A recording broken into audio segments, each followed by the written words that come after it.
ഹിന്ദുമത മഹാമണ്ഡലത്തിന്റെ ആഭിമുഖ്യത്തിൽ നടത്തുന്ന 113ാമത് അയിരൂർ ചെറുകോൽപ്പുഴ ഹിന്ദുമത പരിഷത്തിന് പമ്പാമണപ്പുറത്ത് ഇന്ന് തുടക്കമാകും.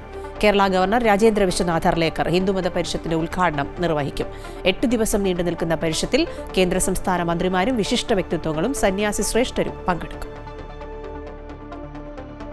രാവിലെ 11 മണിക്ക് കൊല്ലം പന്മനാശ്രമത്തിൽ നിന്നുമുള്ള ജ്യോതിപ്രയാണ ഘോഷയാത്രയും ഏറ്റുമാനൂർ ശ്രീ പരമഭട്ടാരക ആശ്രമത്തിൽ നിന്നുമുള്ള ഛായാചിത്ര ഘോഷയാത്രയും അയിരൂർ പുതിയകാവിൽ നിന്നുമുള്ള പതാക ഘോഷയാത്രയും സദാനന്ദപുരം അവധൂതാശ്രമത്തിൽ നിന്നുമെത്തുന്ന പദയാത്രയും സമന്വയിച്ച് ചെറുകോൽപ്പുഴ ശ്രീ വിദ്യാധിരാജ സ്മൃതി മണ്ഡപത്തിൽ എത്തിച്ചേരും.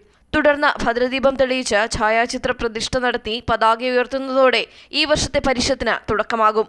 വൈകുന്നേരം 4 മണിക്ക് പെരുംകുളം ചെങ്കോലധീനം ശിവപ്രകാശ മഹാസന്നിധി സ്വാമികളുടെ സാന്നിധ്യത്തിൽ കേരള ഗവർണർ രാജേന്ദ്ര വിശ്വനാഥ് അർലേക്കർ ഹിന്ദുമത പരിഷത്തിന്റെ ഉദ്ഘാടനം നിർവഹിക്കും.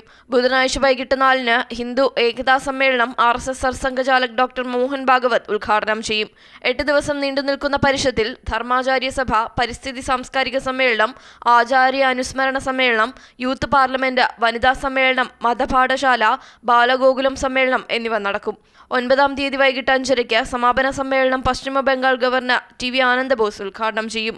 ഭാരതത്തിനകത്തും പുറത്തുനിന്നുമുള്ള സന്യാസി ശ്രേഷ്ഠന്മാർ, മതപണ്ഡിതർ, കേരള, ഗോവ, പശ്ചിമ ബംഗാൾ ഗവർണർമാർ, കേന്ദ്ര സംസ്ഥാന മന്ത്രിമാർ, പ്രതിപക്ഷ നേതാവ് തുടങ്ങിയ വിശിഷ്ട വ്യക്തികൾ വിവിധ ദിവസങ്ങളിലായി പരിഷത്തിൽ പങ്കെടുക്കും.